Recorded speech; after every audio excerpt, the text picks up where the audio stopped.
Hello everyone, welcome to this week's video. In this week's video, as I'm sure the title has already given away, I'm going to be unboxing, reviewing / giving my thoughts on the Hardkorr quick boil 12 volt travel kettle. So we'll jump straight into the unboxing and then we can jump into specs and then get on to see exactly how this performs.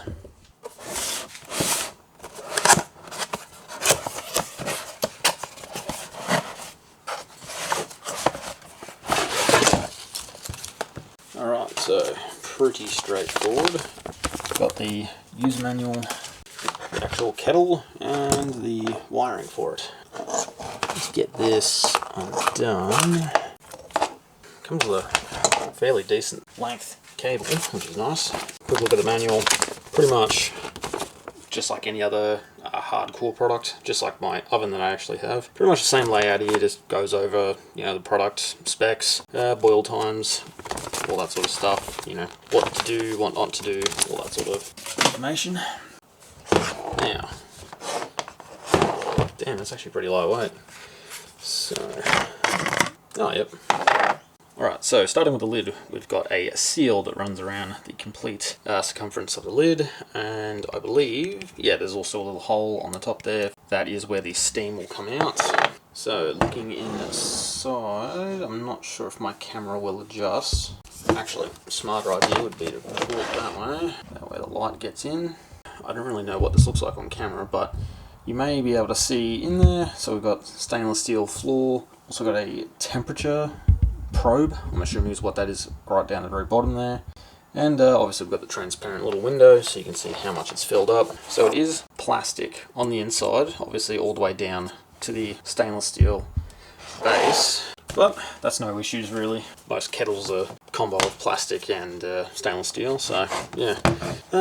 Not really much else going on in there. Obviously on the front here we've got the measurements just like your normal jugs will, kettles, jug, kettle, all the same. Got some info on the bottom there, and cool little thing here is actually the little digital temperature display. So you can actually set this to whatever temperature you like. I think it's between, oh yeah, there we go. So you can set it between 50 and 100 degrees Celsius in 5-degree increments. That's pretty good, especially if you need something that is a specific temperature. Having this is pretty damn good. Put the lid back on this, and yeah, it's not really much else to talk about. It does have some little rubber feet on the bottom, so it's not gonna, slip around or anything like that. Obviously you got the handle here, already gone over the lid.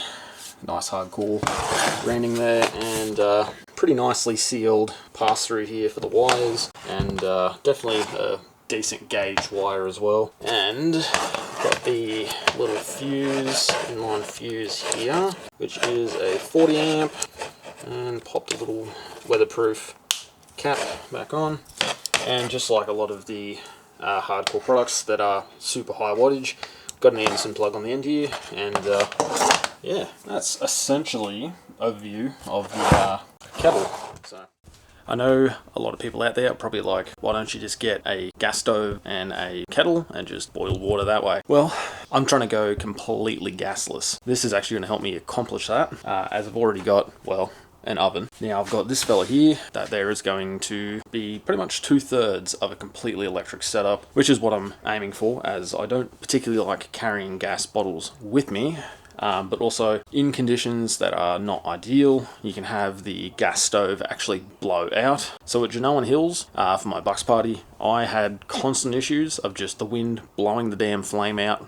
Took me fucking ever to actually cook something. And again, that's the reason why I like all of this sort of electric stuff. I'd be pretty damn grumpy in the morning if I couldn't make a coffee, so I'm not having that flame get blown out on a bloody gas stove. So I picked this up from Supercheap Auto for $47.99 on sale from the normal price, which is $59.99. Let's get into actually testing this out, seeing exactly how much power this draws. So not only do I have my battery shunt monitor thing there, but I've also got this little XTM watt meter down here. My camera will focus. That is just going to give me a specific output for just this. Obviously because I've got lights that are running and there's other 12 volt gear and stuff that uses power when it's on idle. Let's go grab some water, fill this up, and yeah, do the boil test. Alright, so went and got myself a jug of water. I am going to fill this up to the 200 milliliter mark, as that is the lowest volume of water that Hardkorr actually give a quote for time. So we'll start with 200, and if the results turn out pretty close, then yeah, call it a day. But if it varies by a large amount, we'll just chuck some more in there and see. So plug that into that. What are we using? We're using 0.5 amps. So yeah, basically drawing no power while it's, I guess, on idle. Or standby, I should say. Alright, let's chuck 200 mil.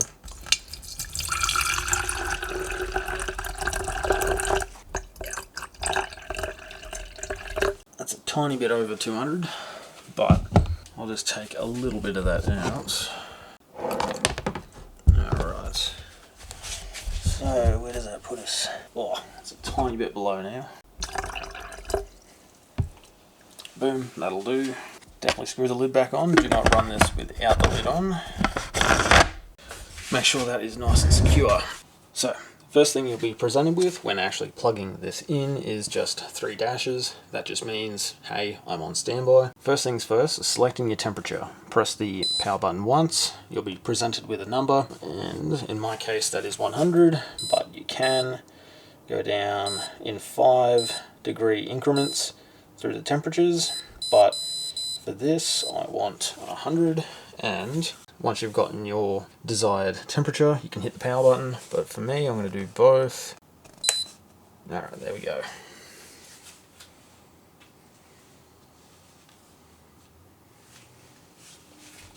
Oh, fucker.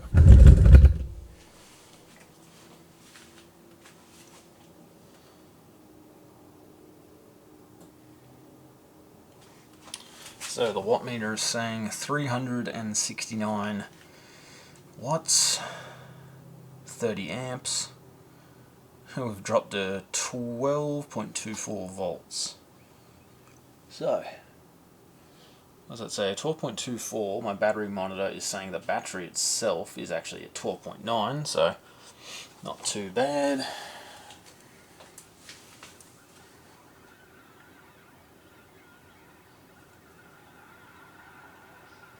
Yep, I can actually hear it start to boil.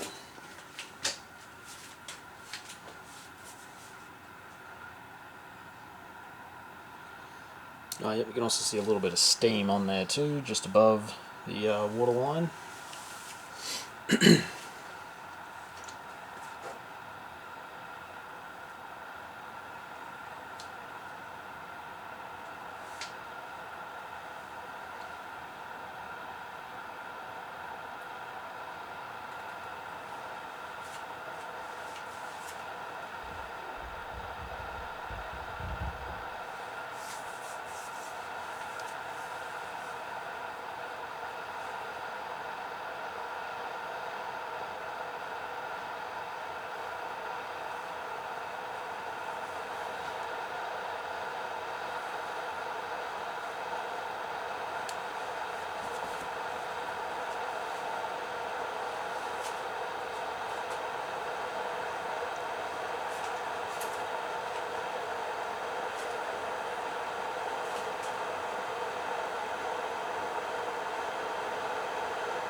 Alright, so we're at 363 watts being consumed, 29.78 amps, and 12.2 volts.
There we go. Alright, so not too bad, about 4 minutes. I don't actually remember what Hardkorr quote as the 200ml boil time, but I will definitely have a look at that and I'll pop it up on the screen somewhere.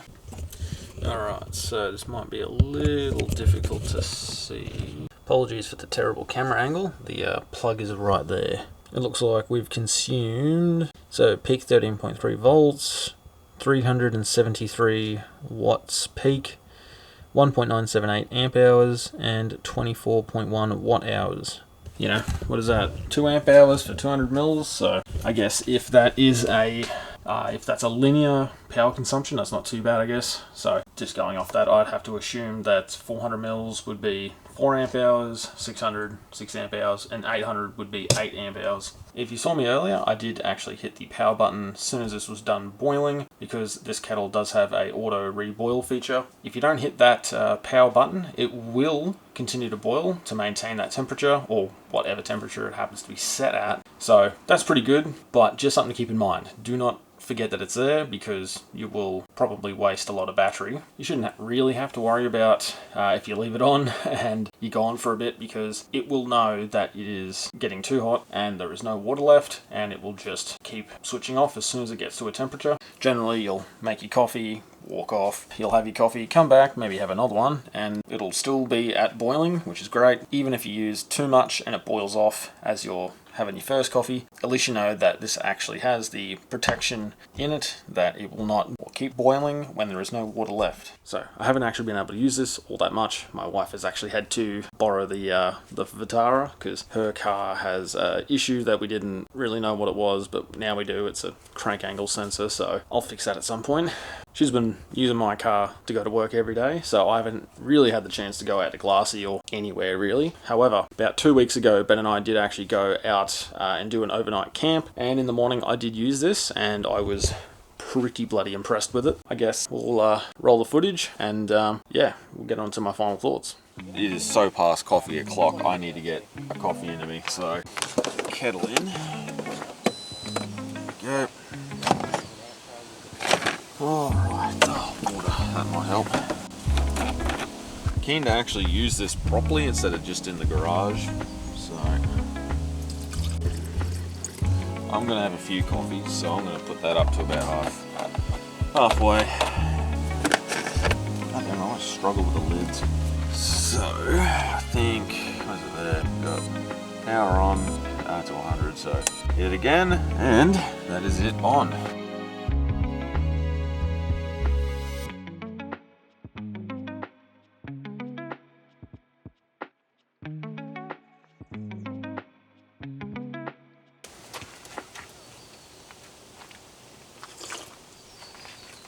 Alright, so my final thoughts. Pretty bloody impressed with it, to be honest. It uses bugger all power for the boils that it does. It is probably a bit slower than actually boiling water on a gas stove. However, this isn't affected by the wind, whereas gas stoves, generally speaking, are, depending whether they're some big fancy fold-out thing with a splashback on them, or whether they're just your normal cheap little Bunnings one for 20 bucks that's got no wind protection in it at all. And then on top of that as well, this thing does not take up a lot of space, and you can leave it in your car.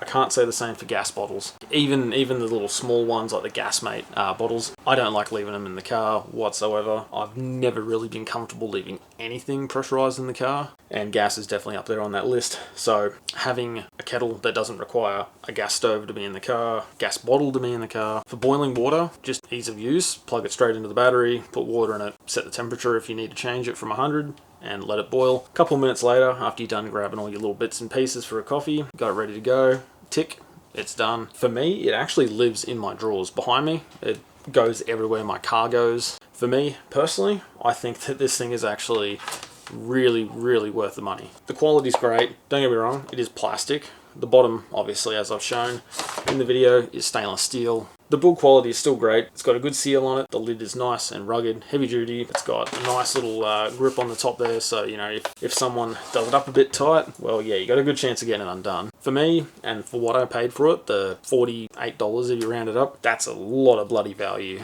Yeah, even at the was it $59.99, 60 bucks, even at that price, I bloody think it's worth it. To be honest, the convenience of just having it in my back drawer, and I know it's always there, so I don't even have to think about packing it when I go camping, or even just out to Glassy or wherever for the day. But on top of that, I am trying to convert completely from gas to electric when it comes to cooking, and this is just another solid piece of that puzzle for me. With my 120 amp hour King's lithium iron phosphate battery, I don't really have to worry about a couple amp hours here and there for boils, things like that, so this product does make a lot of sense for me. I also am just a giant fan of gadgets. You can probably tell that from the channel. I've just always got things and stuff. I love electrical stuff. Like, I've actually built a 12 volt heater that's actually sitting behind the camera. So I love all of this like real nifty, you know, 12 volt electronic stuff. And obviously I've got the battery to use it all. But for me, I just don't want to bring gas. I hate it. TLDR, I really like it. I think it's worth it. Yeah, like, I don't really have any issues with it. Like, it's only 800 milliliters, which, depending again on your, you know, that could be a problem. For me, not really. I don't really care. 800 mils that's a lot of coffees. That's like what, four-ish coffees. So, which I definitely am likely to drink, depending how. What's the YouTube safe word for hungover? Yeah. Anyway, so depending how hungover I am. 4 coffees might actually be on the list there, but yeah, I do like the digital display thing on the bottom. I think that's pretty cool, especially the fact that you can actually adjust the heat up in increments of 5 from 50 to 100. Then yeah, like, it's just pretty bloody useful. At the end of the day, it is a kettle, so I think I'm just reading into it too much, but it works. It makes water hot, and I can power it off my car. So that really sort of ticks all the boxes for me. Let me know down below, is there anything that I haven't answered in this video about the kettle? If you have any questions about the oven as well, don't hesitate to ask, just drop them down below. Also let me know, are you keen to see a video on Hardkorr's 600 watt fry pan? Because I'm certainly keen to get it and give it a go and just see exactly how my battery takes it. But yeah, I think it could just be a cool little gadget, I guess. Let me know all that down below. That's pretty much the end of the video. So thank you very much if you stuck all the way around to the end of the video. I greatly appreciate that. And yeah, don't forget to like, share, subscribe, and also hype, because I recently figured out that's a thing on YouTube. So yeah, if you do that as well, I'd greatly appreciate that. With all that out of the way, thank you very much, and I'll catch you out in the tracks.